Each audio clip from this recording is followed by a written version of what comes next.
সন্দেহপোষণই হলো আমাদের অন্তঃশত্রু এবং এই শত্রু কিছু করার চেষ্টা করা থেকে ভয় দেখিয়ে বিরত রেখে ভালো যে কাজে হয়তো জয়ী হতে পারতাম তার জন্য মারাত্মক ক্ষতি সাধন করে। William Shakespeare. আব্রাহাম লিঙ্কন একটা কাঠের কুঁড়েঘর থেকে শুরু করে হোয়াইট হাউসে গিয়ে থেমেছেন কারণ তিনি নিজেকে বিশ্বাস করতেন। নেপোলিয়ান একজন গরিব কর্সিকান থেকে শুরু করেন এবং পুরো অর্ধেক ইউরোপ হেঁটে বেরিয়েছে কারণ তিনি নিজেকে বিশ্বাস করতেন।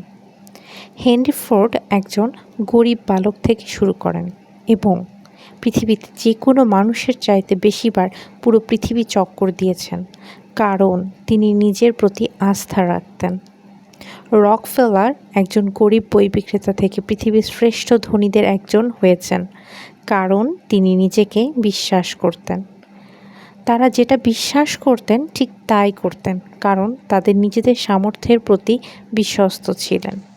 এখন $1,000,000 সেই প্রশ্ন এসে যায়, আপনি যা চাইছেন তা কেন করার সিদ্ধান্ত নেবেন না? আর তাই এখনই সিদ্ধান্ত নিন এবং করে ফেলুন।